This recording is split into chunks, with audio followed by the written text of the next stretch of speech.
Hello Sam, Hello Arthur, comment tu vas? ça va, je te remercie. Ça va. Donc merci en tout cas, Sam d'être venu. Hem, donc ouais, on a discuté un peu avec Sam sur Instagram et étant donné ton cas qui m'a l'air très fréquent, donc hypocondrie assez classique, je me disais que ça pourrait être une bonne idée de parler avec toi et puis, comme ça va beaucoup je pense que beaucoup de gens se reconnaîtront avec ton cas. Donc merci, merci d'être venu Sam et déjà je sais que c'est pas forcément facile de partager une expérience devant tout le monde donc merci pour ça. Qu'est-ce qui t'a poussé à venir sur le podcast? Déjà merci à toi. Merci à toi de nous donner cette chance-là de nous exprimer, de nous faire entendre et surtout de partager nos expériences. Parce que je sais que moi, en tout cas, ça m'aide et je suis sûr que ça peut aider aussi d'autres personnes. Mmh.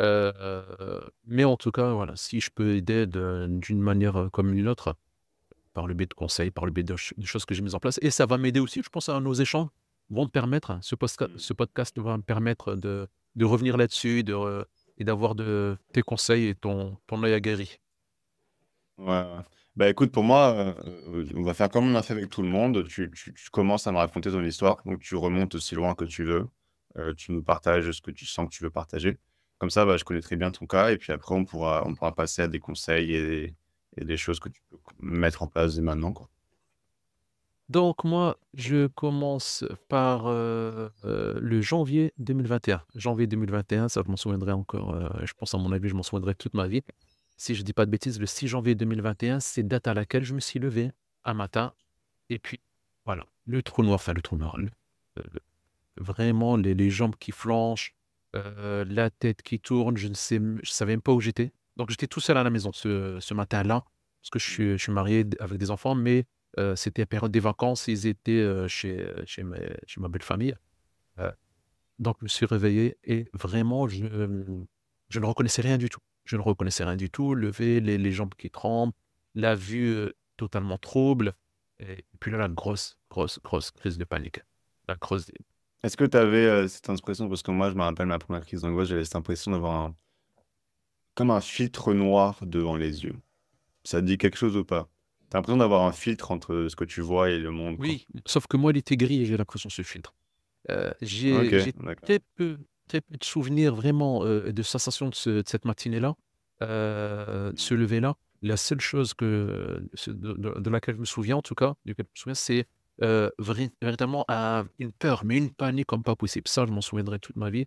C'est une panique comme pas Ouais, possible. Après les symptômes de vue, d'émotion et cetera, ça, je ne m'en souviens plus dans le détail. Comme pas mal de choses, on y reviendra d'ailleurs, au fur et à mesure du podcast. Mais la seule chose que je me souviens, c'est la peur, la panique. ouais, Qu'est-ce qui m'arrive? J'ai jamais connu cet état-là. C'est, comme je pense à mon ouais, avis tout le monde, je classique. suis en train de mourir. C'est la mort, Ouais, ouais. voilà, c'est la mort qui me guettait. Ça, c'était janvier 2021. Le parallèle que je peux faire maintenant, ouais, on va le faire maintenant, je pense. C'est quelques mois avant, que malheureusement tout le monde a connu, ou pratiquement tout le monde, c'était le confinement. Le Ouais, confinement, moi, je l'ai très mal vécu. Je l'ai très mal vécu pour la OK. bonne et simple raison, c'était pendant cette période-là, on avait, les enfants à la maison. Mmh. Les enfants à la maison, et qui dit enfant, dit bien sûr tout ce qui va avec, les devoirs, les injonctions et cetera. Ouais. Tu as combien d'enfants? 3 enfants quasi en bas âge, donc Ouais. ça demande beaucoup d'attention, ça demande beaucoup d'attention, beaucoup d'activités à faire avec eux. Donc pendant le confinement, il fallait bien sûr les occuper, mais c'était surtout la charge, aussi bien des devoirs et tout ce qui était apprentissage. Donc il fallait se connecter sur pas mal de plateformes pas mal de plateformes internet, pour l'un et pour l'autre. En plus, ils avaient 3 niveaux, différents. Après, il y avait mon épouse, hein, qui m'aidait aussi, mais voilà, je me sentais déjà un peu, et puis surtout avec des informations, anxiogènes qu'on recevait au quotidien, toutes les minutes, ça n'aidait pas. En plus, charge travail, on nous a, mis en télétravail, donc en plus, Ouais. chaque jour, on avait notre lot quotidien d'activités. Donc je me suis pas senti, paniqué pendant cette période-là, pendant la période de confinement, même si j'étais sur les nerfs, souvent énervé et cetera et j'ai l'impression, je pense que Quelques mois après, mon corps a lâché. Ouais, Euh, ça a fait l'effet, Baril où tu as accumulé le stress, le surménage, beaucoup trop de trucs que ton corps pouvait supporter et au bout d'un moment ça craque, quoi. ouais, à mon avis, je pense que c'est ça. Et pendant très longtemps, je me suis posé la question, je me suis dit, pourquoi ça me l'a pas fait pendant le confinement? Pourquoi est-ce que mon corps ne m'a pas lâché pendant le confinement? Ouais, J'ai pas de réponse. Mais pour moi, je suis quasiment sûr que c'est, même si ça s'est fait, c'était combien? 4-5 mois après, je suis quasiment sûr que c'était, parce que c'est l'événement, on va dire, qui m'a le plus dérangé ou qui m'a le plus tétanisé sur ces dernières années. Donc c'est là où je fais le lien avec. Et là, je reviens à janvier 2021, grosse crise de panique. Je ne sais pas où je suis, je ne sais pas ce que je fais, je ne sais pas ce qui m'arrive. C'était la toute première fois. Ma journée, je l'ai passée, allongée parce que je me suis dit: «Ça y est, je suis en train de mourir». Je pensais que ça allait passer, mais rien et généralement, quand on a des crises de panique, on n'est pas assez, on n'a pas assez de recul pour ouais, véritablement mettre en place des choses de façon sereine. Et là, on pense, mais on n'agit pas. Penser, mais on a peur d'agir, on n'arrive pas à agir. exactement. Et c'est qu'à partir, du soir même où je suis allé, voir un médecin, au SOS médecin, heu, qui lui, tout de suite, fait le diagnostic, me dit: vous faites une crise de panique monsieur, c'est l'anxiété, et cetera qui fait que». Et puis moi, j'étais quelqu'un, de très actif, très sportif, heu et Mmh. allez, un peu fier, un peu voilà, non, c'est pour, Ouais, entre guillemets, «c'est pour les faibles». Je peux pas, non, les une crise pour les bah autres. oui, c'est pour les autres. Puis l'image que j'ai, c'est: «Oui, mais les autres, voilà, un petit coup de mou, bougez-vous un peu et ça va aller mieux». Donc ça n'existe pas, c'est que dans la tête. Et donc j'ai dit au médecin, je dis: «Écoutez, moi je suis pas quelqu'un qui me plaint des maux physiques et cetera, mais là, véritablement, il y a quelque chose qui se passe dans mon corps». Et là, elle me dit: «Mais vous en faites pas, je vais vous donner quelque chose qui va vous calmer, et puis vous verrez, ça va passer». OK. Bon, monsieur K allait me donner, un médicament miracle. Donc je prends elle m'en a donné 2. J'en prends un le matin, enfin tout de suite en fin d'après-midi, et j'en prends un deuxième avant de dormir. Et là, c'était pire. Et là, c'était pire. Ouais. J'ai passé une nuit, mais là, cette nuit-là, je m'en souviendrai pareil toute ma vie. Je Je faisais des cauchemars, mais éveillés. Je faisais des cauchemars éveillés, c'était la nuit, et je parlais tout seul. Enfin, là, c'était la folie. Je pensais devenir fou. Le On passe tous par cette phase-là, quand surtout au début, tu vois, quand tu as des symptômes que tu as jamais eu de ta vie, donc tu as le corps qui d'un coup lâche parce qu'il a stressé pendant tellement longtemps que tu finis par lâcher et heu et tu ressens des symptômes qui sont tellement intenses que ouais, tu as cette impression de devenir fou et ça, c'est vraiment un truc par lequel tous les anxieux passent. Cette étape où tu penses que tu deviens fou parce que, ouais, il se passe des choses dans ta tête qui sont tellement intenses et que tu as jamais eu de ta vie et bizarres que ouais, tu as toutes les raisons. En fait, il faudrait être fou pour pas penser que tu deviens fou dans ces moments-là, quoi. Je connais personne, de raison qui pourrait penser l'inverse, hein. Quand tu as ces symptômes-là qui arrivent, tu ne peux que penser que soit tu deviens fou ou soit tu es en train de mourir. Heu, Après moi, le lendemain, ce qui s'est passé, c'est que j'ai ouvert les boîtes, j'ai ouvert les notices et je me suis aperçu que c'était, un anxiolytique et un antidépresseur qu'elle m'avait prescrit. Ah donc quelqu'un en pharmacie c'était un Non, non, médecin, un qui t'avait médecin. donné ça, Non, OK. c'est bien le médecin. C'est bien le médecin. Donc il t'a donné un antidépresseur, un anxiolytique en mode: «Vas-y, ça fera du bien, ça on va mettre quelques neurotransmetteurs et puis ça fera le taf», quoi. Et puis après Oh moi, là là. je suis pas très, très tout ce qui est, médicaments chimiques et cetera depuis toujours d'ailleurs. Même si, je suis pas contre non plus, quand c'est, Ouais. quand c'est obligatoire.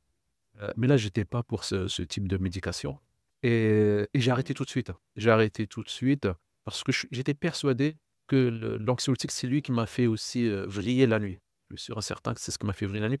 Ouais, en fait, ça t'a fait avoir des types de pensées, nouvelles, quoi, en gros et du coup, tu te dis: «C'est pas moi, quoi, c'est pas moi qui pense comme ça, c'est» Parce que je l'ai arrêté enfin, je l'ai pris qu'une seule fois, pourtant sur une seule prise, et après, donc au fur et à mesure des jours, donc ça n'allait pas mieux, et je l'ai repris, je crois que c'était le troisième jour, et je l'ai repris et ça m'a fait le même bad trip. Ça m'a refait la même chose Ouais, et là, OK. j'étais persuadé à 100 pour te dire même sur la deuxième prise, j'ai eu une poussée d'urticaire. Poussée d'urticaire, donc j'ai fait Ah une ouais, OK. réaction allergique, aux médicaments et donc là, ça m'a vraiment décidé à ne plus du tout le prendre. Et c'est là aussi où j'étais dans le déni. Quand on est, heu, quand on est, je Mmh. pense à mon avis quand on a un caractère comme le mien, j'étais dans le déni en me disant: «Non, c'est impossible, c'est pas dans la tête. Sam, il y a quelque chose véritablement dans ton corps qui est en train qui est en train de te manger, quoi. Il y a quelque chose qu'on ne voit pas». Donc après, mon médecin traitant qui lui était en congé, c'est pour ça que je suis allé voir ce médecin. Mon médecin traitant qui est revenu de congé, je suis allé le voir. Donc il me dit: «Bah, écoutez, on va faire tout un bilan et puis on verra un peu ce que votre corps dit».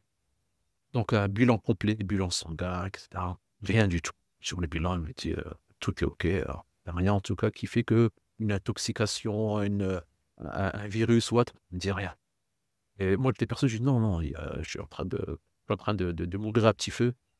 Et franchement, j'ai un médecin traitant, qui est nickel, enfin, qui me suit, qui me dit: «OK, Ouais. après à la longue, c'est peut-être pas forcément le meille la meilleure solution». Qui me dit: «OK, bah, on va pousser, on verra encore s'il y a d'autres choses à voir». Donc elle m'a prescrit IRM cérébral, scanner, enfin j'ai fait IRM, j'ai fait pas mal d'imagerie aussi.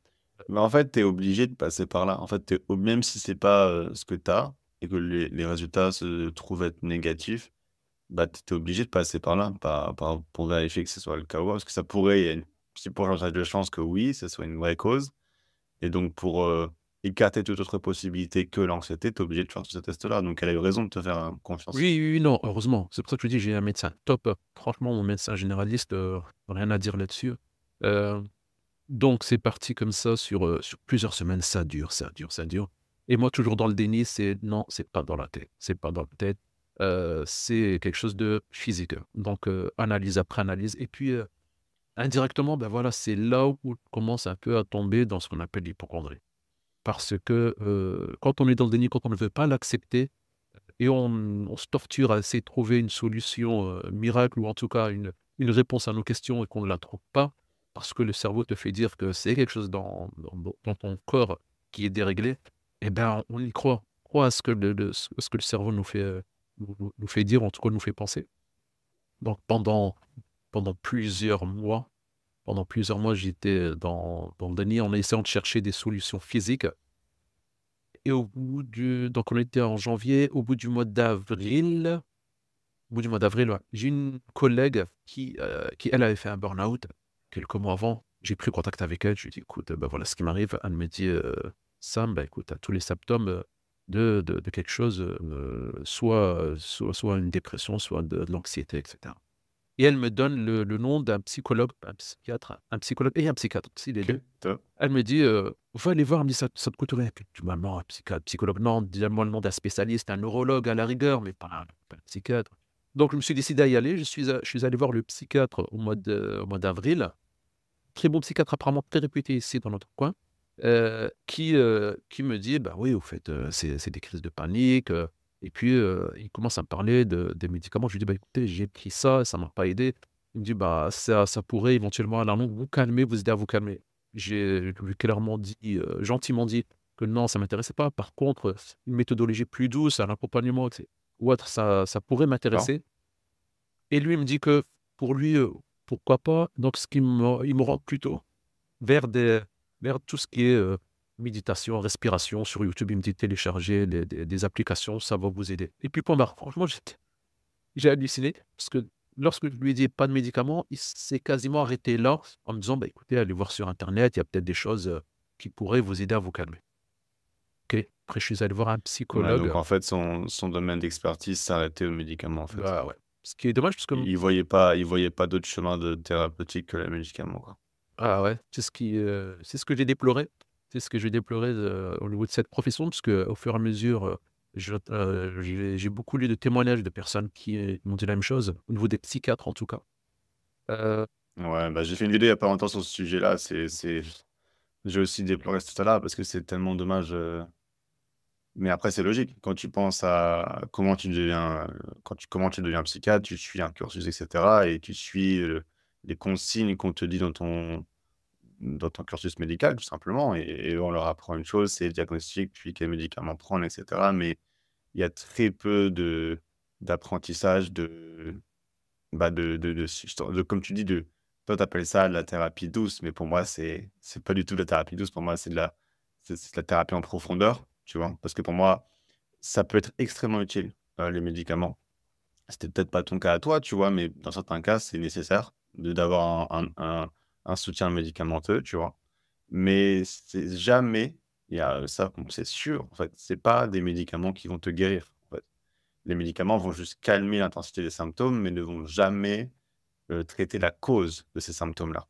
Et donc, c'est ça que je déplore aussi, tu vois, c'est que, OK, c'est bien d'avoir cette expertise c'est bien qu'il soit là, cet psychiatre, pour être ici, pour te donner ce filet de sauvetage, on va dire, ce filet de sécurité, qui sont les médicaments, si jamais vraiment ça va pas et qu'il faut vraiment, voilà, couper un peu l'herbe sous le pied à l'anxiété. Mais c'est dommage que c'est pas complémenté par, des compétences plus, bah, de TCC ou de, ouais, thérapie comportementale. Pour moi, tu vois, c'est un peu ce que je fais tout le temps, quand par mes vidéos. Je vous guéris pas par des médicaments quoi, mais par vous faire comprendre des mécanismes conscients que vous avez et qu'en changeant vos mécanismes de contrôle, certitude, réassurance, vous, arrêtez d'alimenter votre anxiété et donc du coup, bah, quand l'anxiété n'est plus alimentée, c'est comme un réservoir. Il faut vraiment voir ça comme un réservoir. Il y a un réservoir que toi, tu as accumulé pendant le covid, pendant plein d'événements qui te sont arrivés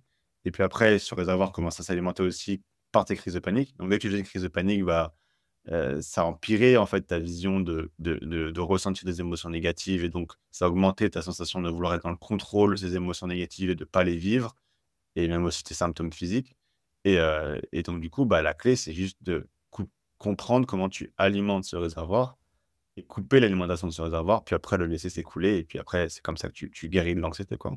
Mais ouais et donc j'imagine que tu as dû aller voir un psychologue Voilà, pour faire ouais, ça? je suis allé voir un premier psychologue, donc je te mens pas, je suis allé le voir, mais vraiment au contre-cœur. Je me suis dit: «Je vais voir, on va voir de ce Ouais.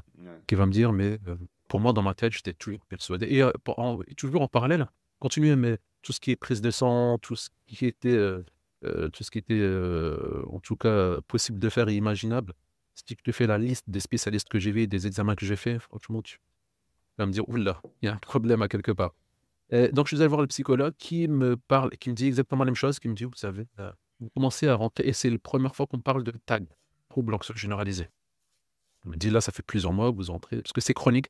Je lui dis: «C'est H24». Je lui dis: «Ça s'arrête pas». C'est pas, des crises de panique qui viennent une à Oui, 2 ça fois ça par va, bien jour, sûr. mais c'est, voilà, j'ai un sentiment de flotter, de perte d'émotion, je suis coupé de la vie». Et elle me dit: «Ouais, ouais, là, c'est ce qu'on appelle un trouble anxieux généralisé qui, c'est suite à, voilà, une 1re crise de panique» et du coup, ça s'est ancré. Elle me parle de TCC parce que la collègue qui m'avait envoyé vers elle, elle me dit: «Tu verras», elle me parle de thérapie, enfin TCC, thérapie mentale et cognitive. Je connaissais pas du tout, donc je me suis dit: «Je vais aller voir, je vais tester» Mmh. et là, voilà, on échange, on parle de tableaux, le tableau de Beck et cetera qui fait que, on essaie d'avoir des pensées alternatives. Elle me parle, mais moi je suis ailleurs.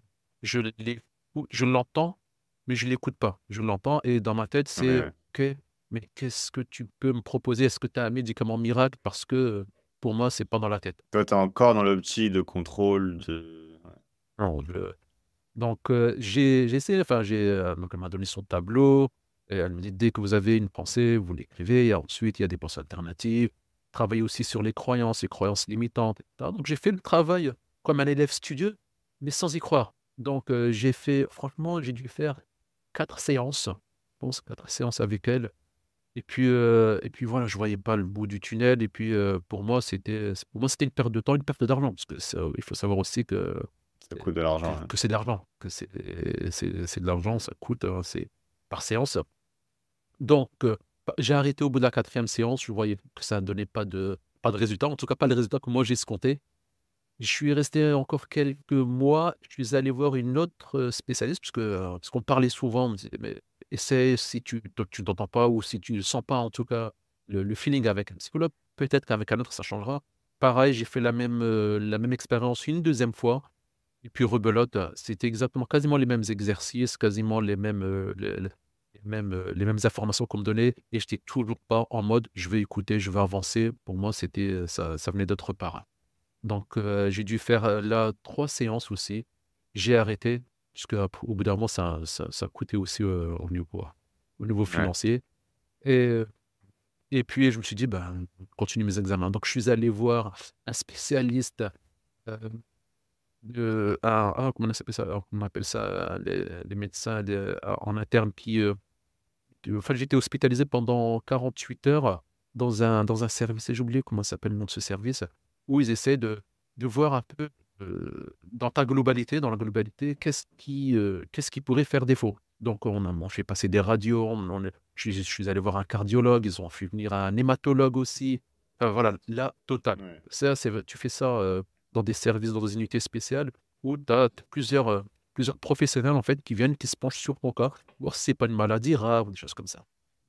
Donc pareil, au bout de 48 heures, le bilan tombe, puis il me dit: «Écoutez, essayez de vous reposer, vous avez une charge mentale qui est importante, vous avez votre cerveau qui bouillonne en continu» et cetera et il me dit: «En tout cas, physiquement, vous n'avez rien». Il me dit: «Rassurez-vous, vous n'avez pas la maladie de Lyme, vous n'avez pas, autre chose qui pourrait justifier en tout cas, heu, autre que la maladie mentale».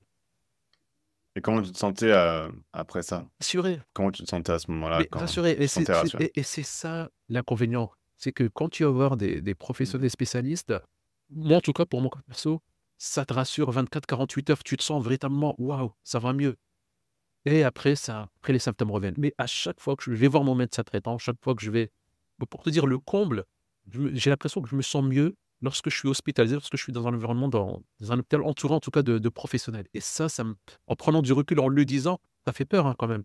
Quand tu te dis: «Quand je suis à l'hôpital, je vais bien». Heu, Mais non, mais pour moi, c'est juste que c'est le cycle de l'angoisse, quoi, tout simplement et ça, c'est un truc de je trouve ça fou que tu as dû voir mes vidéos sur le cycle de l'angoisse ou pas? Et mes posts sur Instagram sur oui, le cycle de l'angoisse? oui, oui, oui. Heu, Et bah, moi, je trouve ça fou que je sois le seul à en parler parce que c'est la base, en fait. C'est la base de tout. Tu peux pas guérir si tu ne comprends pas le cycle de l'angoisse. C'est impossible parce qu'en fait, c'est la base du fonctionnement, du truc et donc pour répéter un peu à tout le monde, qui vient peut-être nouveau sur le podcast ou quoi, le cycle de l'angoisse, c'est quoi? Le cycle de l'angoisse, c'est ce qui fait que, une crise d'angoisse se transforme en un, trouble anxieux généralisé chronique. En fait, qu'est-ce qui se passe? C'est que c'est un cycle en 3 étapes et quand les 3 étapes sont complétées, ça, on va dire, ça accumule un jeton. On va parler ça comme ça. Si tu accumules les 3 étapes, tu accumules un jeton et ce jeton augmente ce qu'on appelle ta tendance anxieuse. Donc j'ai un peu décortiqué tout ça. Quand tu commences, ce cycle de l'angoisse, ça commence par la première étape qui est l'élément déclencheur. Donc tu vas avoir un élément déclencheur qui peut soit être une pensée, une émotion ou une sensation. Cet élément déclencheur va ensuite inévitablement causer une réaction émotionnelle et donc une réaction émotionnelle, c'est simplement une émotion que tu vas ressentir par rapport et à cause de ces éléments déclencheurs. Donc ça peut être de la peur, en général, c'est de la peur pour les anxieux. Ça peut être, de la tristesse, ça peut être, du stress, ça peut être de l'angoisse, ça peut être des émotions qui, en fait, sont tellement inconfortables et avec une intensité qui est telle que tu vas vouloir l'annuler, cette émotion. Et en fait, je parlais de jetons tout à l'heure et de tendance anxieuse. En fait, plus tu as une tendance anxieuse qui est élevée de base, donc on va dire que, vas-y, je dis n'importe quoi, mais si tu as une tendance anxieuse de, vas-y 150 et bah, ça va faire que tu vas avoir beaucoup plus d'éléments déclencheurs qui vont t'affecter. Donc, quelqu'un qui a une haute tendance anxieuse peut être affecté par le fait qu'on lui marche sur le pied, par exemple, alors qu'une personne avec une moins bonne tendance anxieuse ne va pas l'être. Et donc, quelqu'un avec une haute tendance anxieuse, tu lui marches sur le pied, il va penser que peut-être qu'il y a un truc qui est cassé, et cetera. Plus tu es tendance anxieuse, plus tu es sensible à des potentiels éléments déclencheurs. Mais en plus de ça, plus la réaction émotionnelle que tu vas avoir après cet élément déclencheur et en raison de cet élément déclencheur va être élevée et va être très intense. Et donc, tu vas la ressentir d'une façon qui est très intense. Donc, pas un stress que tu sens, invivable, tu vois? Ou une angoisse que tu sens vraiment invivable et que tu vas vouloir vraiment annuler. C'est naturel. En fait, tu vis une émotion qui est horrible et bah, c'est évidemment, c'est humain de vouloir annuler, tu vois? Ou au moins l'arrêter le plus vite possible, tu vois? Et donc c'est là où tu commences à mettre en place ce envie de contrôle, tu vois? Sur cette émotion que tu ressens. Et donc, ça enclenche la troisième étape, qui est la troisième étape et donc qui complète le cycle, qui est la recherche de réassurance. En fait, tu vas vouloir te réassurer euh, contre cette émotion pour l'annuler, en fait, pour te dire non, c'est bon, t'inquiète pas, t'as pas de maladie. Donc, toi, par exemple, ton chemin classique, c'était, tu as une pensée qui a, j'ai peut-être quelque chose de grave dans mon corps parce que je ressens quelque chose, une sensation qui est difficile. Je sens que j'ai pas beaucoup d'émotions, je sens que je suis coupé des autres, etc. Donc, tout ce que tu vivais, tu vois, ça crée une réaction émotionnelle en toi. Donc, tu as peur, tu ne veux pas, tu souffres, tu veux pas que ça continue. Et du coup, bah, tu allais sur une recherche de réassurance. Et toi, ce que tu avais trouvé qui marchait bien, c'était d'aller voir des médecins, de faire des tests, jusqu'à ce qu'ils te disent monsieur, vous allez bien, il n'y a rien. Et donc, qu'est-ce qui se passe? C'est que ça marche, comme tu dis, ça marche pendant 24, 48 heures, ça marche au court terme. Mais en fait, au long terme, ce que tu viens de faire, c'est que tu as complété un cycle de l'angoisse. Et donc, tu as augmenté ta tension anxieuse. Donc, si elle était de 150, elle est passée à 200. Et donc, ça fait quoi? Ça veut dire que le prochain élément déclencheur, il va être plus intense, la prochaine réaction émotionnelle va être plus intense, etc. Donc, c'est la base, en fait. Faut comprendre. Si tu comprends pas ça, tu pourras jamais guérir, tu pourras prendre tous les médicaments que tu veux, tu pourras faire toutes les techniques que tu veux. Rien ne marchera. Et ça, tu peux être comme ça à vie. Mais vraiment à vie. Ça va pas partir magique. Enfin, ça va pas partir par magie, en fait. La seule façon de guérir de l'anxiété, c'est de coupler, en fait, de couper ces cycles, tu vois. Et donc là, quand les gens commencent à vouloir guérir, ils se disent, vas-y, je comprends que bien sûr, c'est un cercle vicieux, donc je vais vouloir couper ce cycle. Sauf que ce qu'on fait, par la méthode occidentale, c'est on va essayer de couper l'étape 1 ou l'étape 2. Donc on va se dire, soit je vais euh, empêcher tout élément déclencheur d'arriver. Donc, bah, c'est pour ça que les gens se replient chez eux, ils sortent plus. C'est pour ça que ces gens choisissent un environnement qui fait qu'ils ne seront jamais exposés en fait à de potentiels éléments déclencheurs. Et, mais ça marche pas. Ou alors, ils vont essayer de contrôler l'étape 2 qui est la réaction émotionnelle. Donc, ils vont se dire, ah, mais je sais que cet élément déclencheur, je peux pas l'éviter, mais du coup, j'ai pas envie d'être stressé par rapport à ça. Ou j'ai pas envie de ressentir ça, de ça. Et du coup, bah, soit ça se pense vers l'automédication, qu'on appelle ça. Donc, beaucoup de gens qui vont prendre de la drogue, par exemple. Donc ça arrive à beaucoup de jeunes, tu vois, beaucoup de jeunes qui ont des problèmes d'anxiété bah, se tournent vers le cannabis à cause de ça, parce que justement, le cannabis permet en fait de contrôler l'étape 2, et enfin à court terme en fait. Et, ou alors, bah, tout simplement les médicaments. Oula, excuse-moi. Tous les médicaments que peuvent même donner un psychiatre, c'est ça que ça va faire en fait, c'est que ça va baisser les symptômes que tu vis. Et ça peut être utile parfois, parce que des fois, tu as besoin de baisser des symptômes qui sont trop élevés. Mais si tu rentres dans un cycle où bah, ça marche trop bien sur toi, justement, et bah, tu crées ce mécanisme-là. Et en fait, en voulant interrompre l'étape 1 ou l'étape 2, donc l'élément déclencheur ou la réaction émotionnelle, en fait, c'est impossible. C'est peut-être possible au court terme, mais en fait, au long terme, c'est impossible. Et du coup, bah, tu aggraves le problème. Et donc, la première chose à savoir, si tu commences ta guérison de l'anxiété, c'est arrête de vouloir contrôler l'étape 1 ou l'étape 2. C'est impossible et c'est surtout, c'est contre-productif. Tu pourras jamais empêcher ton cerveau de vivre, d'être soumis à des éléments déclencheurs. Tu pourras jamais empêcher ton cerveau de ressentir des choses par rapport à ces éléments déclencheurs. Jamais, c'est impossible. Par contre, l'étape 3, alors, la recherche de réassurance. Même si c'est la chose la plus contre-intuitive pour toi, parce que pour toi, tu vois, c'est...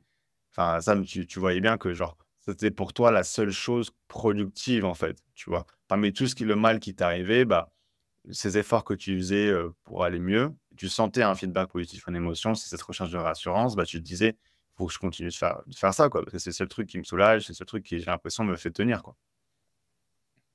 Et ben en fait, c'est justement ça qu'il faut arrêter. Et c'est là le truc le plus contre-intuitif à comprendre pour un anxieux, c'est que cette chose que tu fais qui est la seule chose qui t'aide à tenir, en fait, enfin, que tu penses qui est la seule chose qui t'aide à tenir, c'est ça, en fait, qui maintient en vie ton anxiété. Et que théoriquement, c'est pas juste théoriquement, c'est que dans les faits, couper ça, couper l'étape 3, toi, tu penses que ça va du coup faire que ton angoisse va se réaliser ou que ces problèmes que tu as va arriver ou que ton émotion va persister. Mais dans les faits, c'est l'inverse total. Dans les faits, tu vas juste couper le cycle et du coup, il arrêtera de se compléter. Et du coup, qu'est-ce qui se passe? Ta tendance anxieuse, progressivement, elle passe de 200 à 190, à 180, à 160. Tu continues d'avoir des symptômes, ça va pas s'arrêter parce que tu as une tendance anxieuse qui est là, donc tu as le réservoir qui est plein, tu vois? Mais petit à petit, si tu continues d'un coup à apprendre à ne pas réagir, à ne pas chercher une solution, à juste vivre l'émotion pour ce qu'elle est, même si elle est horrible, tu vois? Et même si quand tu la vis, tu es persuadé que tu vas être comme ça toute ta vie, mais que tu n'agis pas pour l'annuler, et bah, la tendance anxieuse diminue, diminue, diminue et avec cette tendance anxieuse, tes symptômes diminuent et du coup, après, tu commences à avoir des premiers moments où tu es immergé dans le moment présent, tu as des journées entières sans anxiété.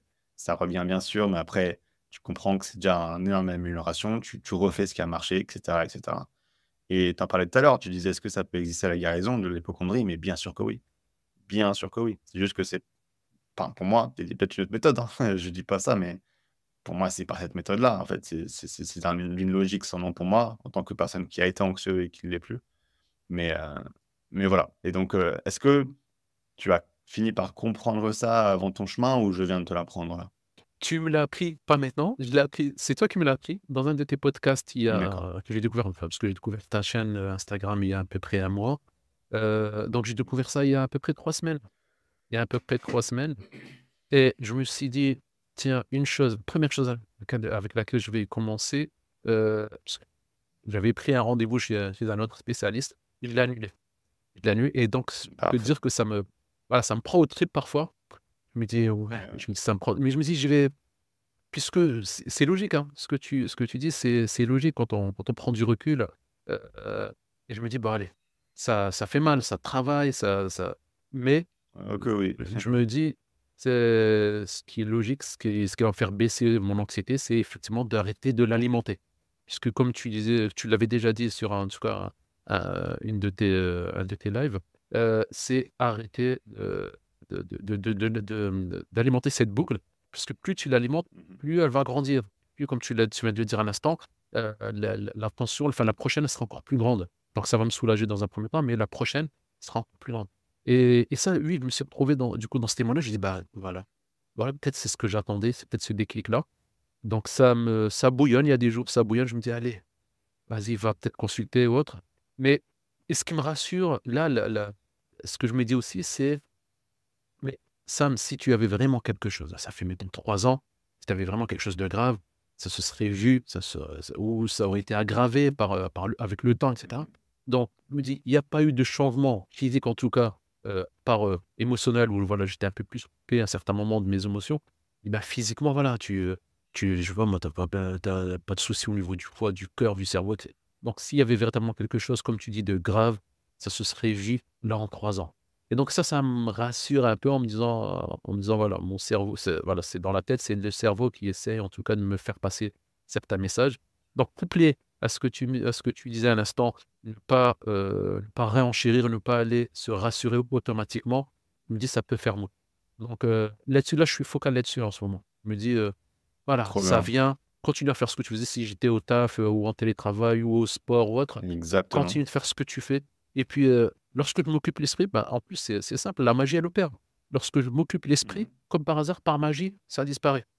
Par magie, ça Ouais. disparaît. En tout cas, je lui accorde moins d'attention, Tu n'y penses je n'y plus. pense plus, je n'y pense plus.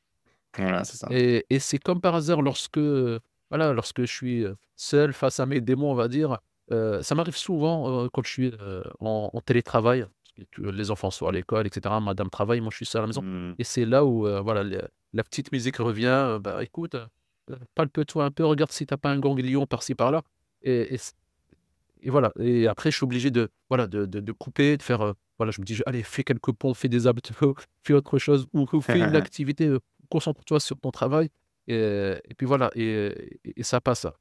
Heu donc non, non, non, cette méthode-là, je l'ai découvert là récemment, celle dont tu me parles, mais je m'accroche à cette méthode. De toute façon, j'ai plus trop le choix, Mmh. heu, Tu fait trop ouais. parce que voilà, j'ai véritablement envie de m'en sortir et je suis dans la capacité de mettre tous les moyens qu'il faut pour m'en sortir.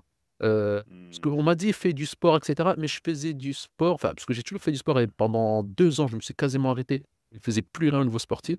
Je me suis remis au sport, mais sans conviction. Je le faisais plus par plaisir, alors qu'avant je faisais, enfin, j'aimais bien tout ce qui était sport de contact, sport de combat. Je le faisais avec plaisir et là, D'accord. je le fais parce qu'on me dit: «Fais-le et tu verras, tu te sentiras mieux» et à la fin de la séance, quand voilà, j'y pense pas pendant la séance, mais à la fin de la séance, je me checkais, je me dis: «Bon, est-ce que tu as guéri?» «Non», bah, donc ça a marché. Ouais, c'est ça. Ouais. Mais c'était pas le c'est une bonne méthode, le sport, mais c'était pas la bonne vision peut-être de C'est exactement ça. C'est comme, tu vois, n'importe quoi, même la méditation, tu vois? Qui est la chose littéralement la plus saine que tu peux faire. Si tu l'as fait avec une vision de contrôle, je vais méditer pour me sentir mieux maintenant, bah, tu vas empirer le problème. Tu vas complètement empirer le problème. Mais mais mais mais c'est sûr que tu passes là, tu es en plein milieu de la phase qui est la plus dure, tu vois? C'est cette phase de, je dois agir par foi, je dois agir par espoir. Genre, j'ai une méthode qui, ne m'apporte pas de la réassurance court terme, justement. Donc j'ai plus cette réassurance que j'avais avant court terme. Je dois faire confiance au processus et il va se passer un petit bout de temps avant que je vois les effets, quoi. Et heu et c'est ça, mais ça, c'est une période que tout le monde, tous les anxieux, doivent passer. Cette période où bah, tu t'agis purement par foi, quoi. Où tu fais confiance à un processus qui est extrêmement logique, tu vois? Mais qui a des effets, retardés parce qu'il faut que tu attendes que le fameux réservoir, il descende, tu vois? Et même, en fait, ce qui se passe, c'est que tu te sens mieux, mais tu t'en rends pas compte, en fait. Donc moi, ce que je faisais, c'est que j'avais un journal, ça s'appelait un mood journaling. En gros, c'est une application sur mon téléphone où je notais, tu vois, comment je me sentais, tu vois? Au court terme, je voyais rien, mais après, tu vois, quand j'ai fait ça pendant 1 mois, 2 mois, je voyais que, ouais, en effet, la courbe de mon humeur montait progressivement et ma souffrance diminuait, tu vois? Et c'est ça qui m'a permis aussi de me dire: «Vas-y, je vais continuer dans cette route-là», tu vois? Et hem et puis voilà. Et après, c'est juste une histoire de faire confiance au processus, tout simplement.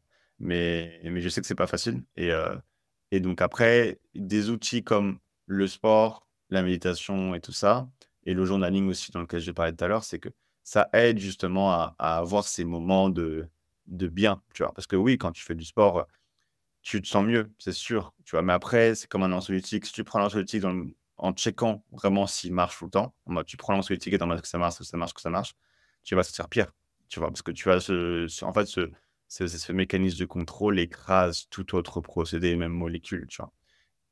Mais à la longue, en fait, si tu décides de mettre le sport dans ta vie, quotidiennement, que tu ailles bien ou que tu ailles mal, juste il est comme ça, à la longue, tu vas te sentir mieux, tu vois? Pareil avec les méditations. Si tu médites tous les jours, à la longue, tu te sentiras mieux, tu vois? Et hem et voilà. Mais après, le truc, c'est qu'il y a une vision globale à comprendre qui est celle-ci. Donc comprendre le cycle de l'angoisse et comment ça fonctionne et tout ça. Mais ça n'empêche pas qu'il y a un travail derrière à faire aussi, tu vois? Qui est d'identifier, en fait, ces mécanismes que tu fais. Parce qu'il y a des choses que tu sais que tu fais et qui font partie de cette recherche de réassurance, comme le fait de prendre un rendez-vous chez le médecin ou de checker tes symptômes et cetera. Ça, tu sais que c'est un truc que tu fais. Mais il y a un nombre enfin, c'est pas un nombre infini, ça va être une centaine peut-être de mécanismes cognitifs que tu as. Donc des chemins de pensée, des schémas de pensée que tu as, des types de pensée que tu as, qui sont en vérité des mécanismes de contrôle, certitude ou réassurance. Donc en fait, sans faire une action particulière, dans ta tête, tu alimentes l'anxiété avec ces mécanismes-là. Et ça peut être aussi à cause de ça où tu ne vois pas vraiment d'amélioration. Donc un exemple très, c'est ma vidéo que j'ai publiée, avant-hier. Un mécanisme très courant de mécanisme comme ça de contrôle, cognitif, c'est ce que j'appelle le listing. Donc le listing, c'est quoi? C'est tu vas avoir une pensée négative. Donc on va prendre l'exemple de, «J'ai un cancer». Je ne sais pas si tu as déjà eu cette, pensée-là, Sam? Bah Je pense que ça te dit quelque bah, chose? tiens, bah, tiens, c'est le mot pour te dire, c'est un mot que je n'arrive même pas à prononcer.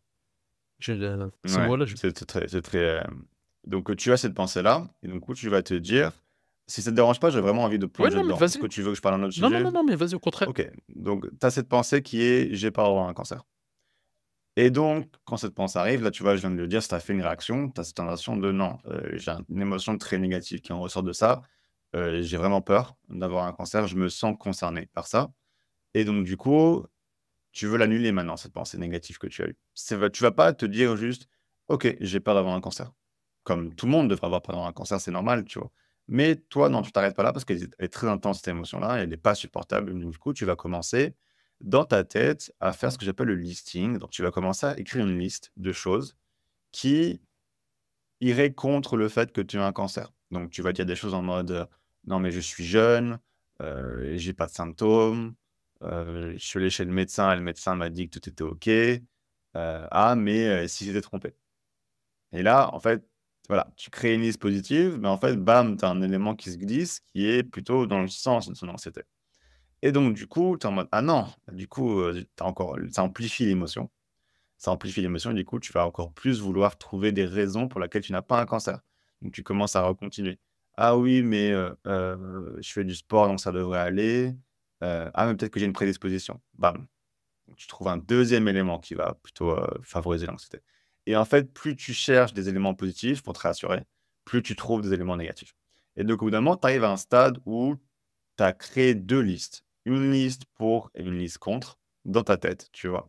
Et c'est la guerre entre ces deux listes, tu vois. Dans ta tête, tu es en train de comparer l'une ou l'autre. Ah oui, mais il y a ça. Oui, mais il y a ça. Oui, mais ok, j'ai une prédisposition, mais d'un côté, je suis jeune. Mais d'un côté, peut-être que le médecin s'est trompé, etc. Et du coup, bah, qu'est-ce que ça fait, ça?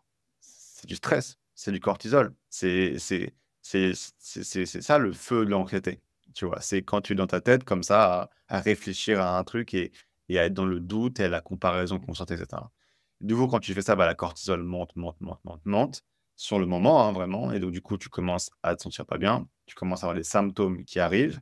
Donc, tu as la vision qui se trouble, tu ressens plus trop d'émotions, tu te sens un peu dépersonnalisé ou dans la déréalisation, tu n'es plus dans l'instant présent, etc. Et plus la cortisol augmente, bah, plus ton biais négatif augmente.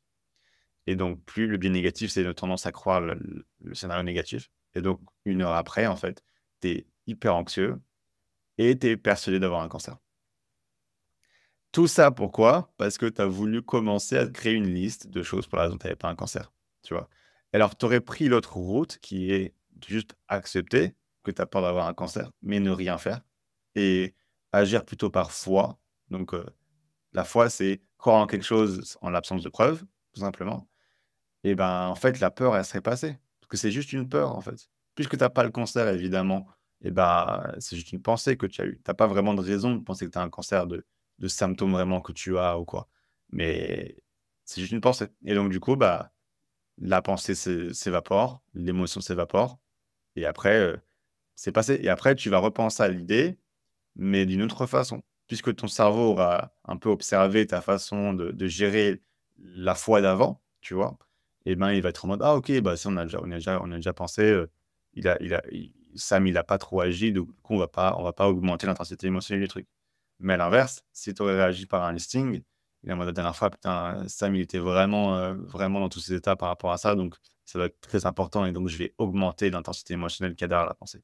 Tu vois ce que je veux Ouais, dire? bien sûr. Est-ce que tu te reconnais dans Oui, ce genre tout de à fait, mécanisme? 100%. Voilà. Et donc, en fait, tous ces mécanismes-là cognitifs, et bah, pour vraiment revenir dans le pragmatisme et le day-to-day de ta guérison, il faut que tu les identifies.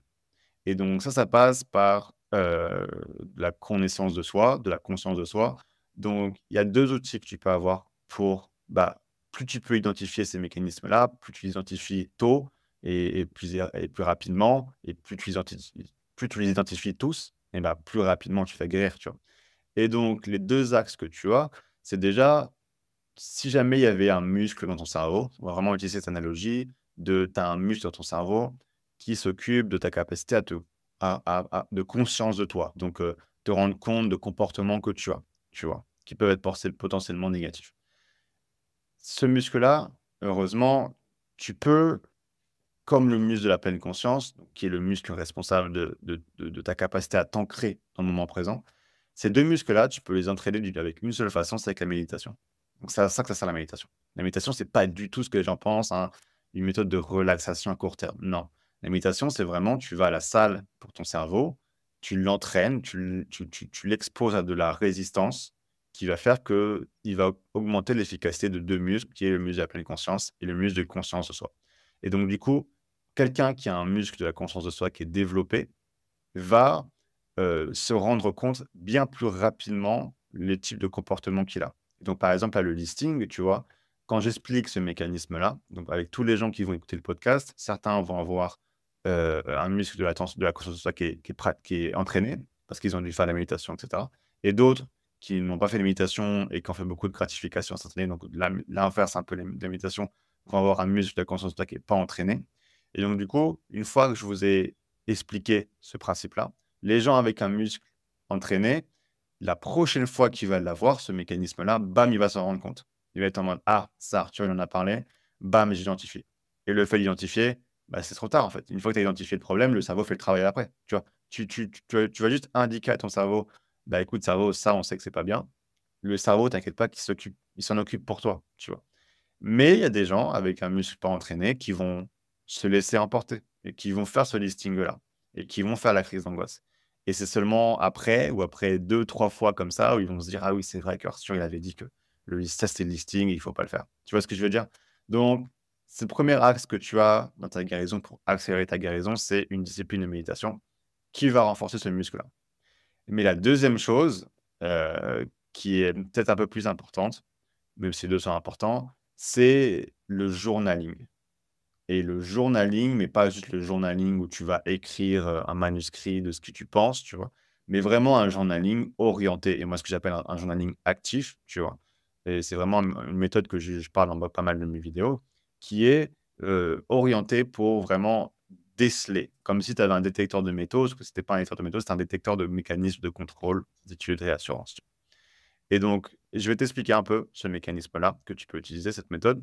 Et ça, tu pourras l'utiliser tous les jours. Donc, ça va commencer comment? En écrivant, en fait, en ayant, tu vas sortir un carnet déjà spécialement dédié à ça. Il faut vraiment que tu t'investisses là-dessus en mode, je vais faire ça tous les jours. Je vais m'acheter un carnet spécial pour ça. Donc, tu as ton carnet.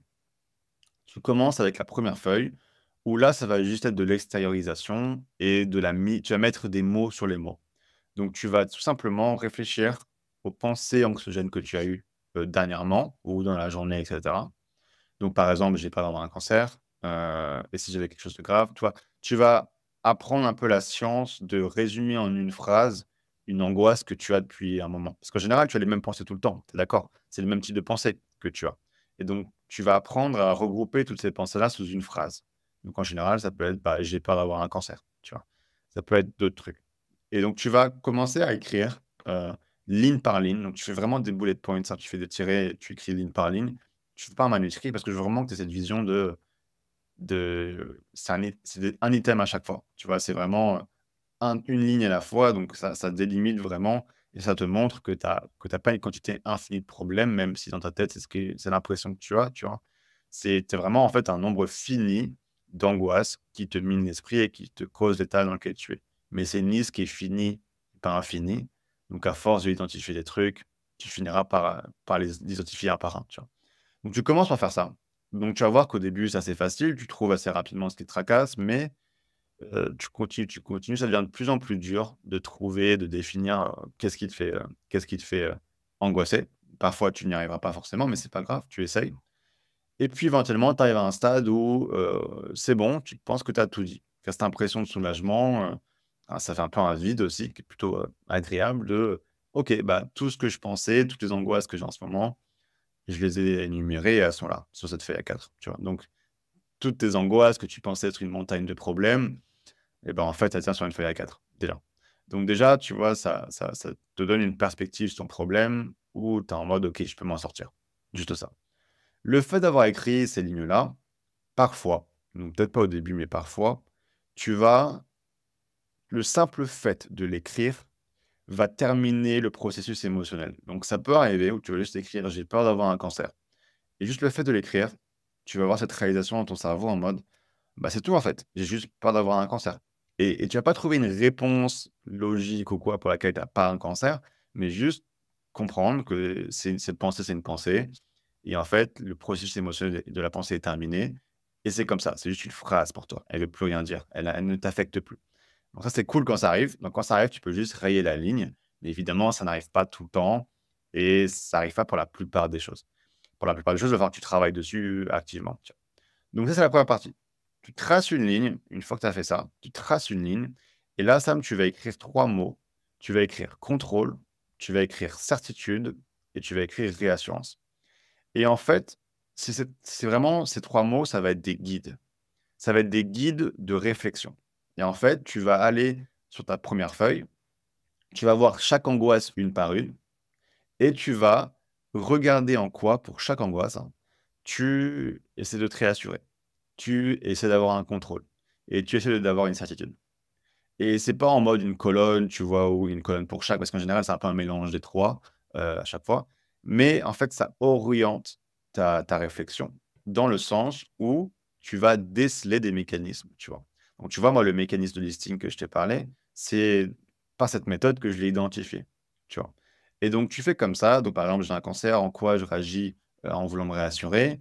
Donc je fais mon listing dans ma tête, par exemple. En quoi, je réagis par le contrôle. Donc tu vas trouver, à toi de trouver, parce que chacun a ses façons uniques de le faire, tu vois? Et donc, tu fais ça pour toutes les angoisses. Et en fait, bah, tu vas pas toujours trouver, tu vois? Mais le fait de faire ça chaque jour, tu vois? Et ben, chaque jour, tu fais un énorme pas dans la compréhension de toi et tu augmentes tes chances d'identifier un mécanisme. Et des fois, tu vas identifier plusieurs fois le mécanisme, mais tu vas voir que tu as du mal à l'arrêter, que tu es toujours en train d'utiliser ce mécanisme-là. Mais c'est pas grave, tu continues. Parce que plus tu vois clair ce mécanisme, plus tu le vois se répéter, plus ton cerveau va être en mode OK, ça, on réagit de moins en moins fort à ce mécanisme-là. Et en fait, c'est comme ça que tu vas guérir. Et après, tu finis cet exercice en traçant une deuxième ligne, en disant vraiment 3 points, tu vas vraiment te dire 3 choses que je dois retenir, 3 objectifs que je me fixe. Donc arrêter de faire les listings, arrêter de prendre des rendez-vous chez mon médecin, par exemple, et cetera. Et là où tu finis l'exercice en te donnant vraiment des objectifs clairs et précis de 3 choses, pas plus, qu'il faut que tu fasses à partir de maintenant. Des choses que tu dois arrêter de faire, en général. Et voilà. Et après, tu combines ça. Donc tu fais le sport tous les jours ou l'activité physique au moins 3 fois par semaine pour avoir un petit coup de boost. Tu fais ta méditation une fois par jour. Et juste après la méditation, tu fais cet exercice de journaling, bah, tu es lancé, en fait. Tu es lancé dans la guérison et ça aura bien plus d'effet que, des médicaments ou quoi d'autre, tu vois? Ça va vraiment te guérir. Mais du coup, tu vas voir que c'est pas facile, c'est énormément de changements et donc après, tu apprends vraiment l'art du changement. Tu deviens familier avec le changement, donc là, c'est tout un autre sujet, tu vois? Mais tu comprends que la guérison, c'est pas vraiment une guérison, en fait, c'est juste un changement. Tu vas juste changer de personne A à personne B et puis après, tu fais les changements et puis voilà quoi, de tout à Très intéressant. Ah, le journaling, je connaissais pas. Enfin, je pensais que c'était juste un journal, classique, que tu utilisais où Mmh. tu notes tes émotions, tu notes, ce que tu as vécu dans la journée. Je savais pas que c'était aussi travaillé avec derrière, voilà, un travail et puis une remise en cause de certaines pensées. Donc intéressant. Ouais, ouais, c'est très actif, hein, c'est très actif. Mais là, de toute façon, je suis en train de travailler sur un parce que tu vois, tout ce que je dis là, dès que je fais des coachings, tu vois, de 30 minutes avec des gens, donc des gens, tu sais, qui ont pas trop les moyens, mais qui ont vraiment besoin que je le mette sur les bonnes bases. En fait, je répète toujours la même chose. Je me suis rendu compte que je répétais toujours la même chose et je parlais toujours du journaling et cetera. Donc là, je vous l'annonce maintenant, je suis en train de créer un starter pack. Donc je vais te l'offrir, toi, Sam, je te l'enverrai, heu, avec une vidéo, en fait, une mini formation explicative des bases de l'anxiété, des bases théoriques à savoir, donc avec toute l'explication du cycle de l'angoisse que je parlais juste avant. Mais j'ai aussi créé un template justement, un espèce de template pour, faire le journaling, donc des cas avec des trous, pour pouvoir, justement avoir ta base sur laquelle travailler pour le journaling. Donc, il faut que je finisse ça, cette semaine et je te l'enverrai quand il sera terminé. Comme ça, tu auras ton truc sur lequel tu pourras travailler. Intéressant, très intéressant. Oui, c'est vrai que j'aime bien avoir un support sur lequel travailler ou ne serait-ce que des exemples Ouais. concrets. C'est comme ça, j'ai fait même dans ma vie perso, dans ma vie et dans ma vie professionnelle. C'est, souvent quand j'ai un cadre, quand j'ai des exemples, ou autres, c'est plus facile, c'est plus parlant de derrière, Ouais, ouais. pouvoir produire quelque chose, Mmh. En tout cas, je trouvais que ce call était vraiment intéressant et qu'il parlera vraiment à beaucoup de gens qui font l'hypocondrie parce que pour moi, l'hypocondrie, c'est toujours le même chemin où ça part et je pense que ce sera le titre du podcast, ça part du déni jusqu'à la guérison, tu vois? Et tu nous as parfaitement expliqué, tout ce qui incombait de cette phase de déni que tout hypocondriaque a ou qui est naturel, en fait. C'est naturel d'avoir du déni quand tu ressens des sensations que tu as ressenties si intenses, et si physiques, tu vois? Que tu te dis: «Il doit y avoir un problème physique», tu vois? Et que ouais, il faut que tu comprennes petit à petit que c'est pas ça, et que c'est plutôt l'anxiété. Mais du coup, après, quand tu as compris que c'est l'anxiété, bah, comprendre comment l'anxiété fonctionne et après, tu mets en place vraiment ces outils, vraiment que j'ai parlé aujourd'hui, tu vois? C'est cette nouvelle vision, tu vois? Déjà, mais c'est ces outils que tu utilises chaque jour pour faire le changement, tu vois? Pour changer, heu, juste faire de la neuroplasticité, tout simplement, changer tes comportements que tu as. Et c'est comme ça que tu guéris, que tu te comportes d'une façon que tu aurais jamais imaginé que tu te comporterais. Et puis du coup, bah, tu baisses le réservoir de l'anxiété. Mais c'est pas juste temporaire, tu vois? C'est pas en mode, «Vas-y, je vais enfin me remettre de cette période qui a commencé avec mes crises d'angoisse». C'est qu'en fait, tu développes des outils qui sont éternels et qui te seront utiles toute ta vie, avec n'importe quel type d'angoisse que tu auras, tu vois?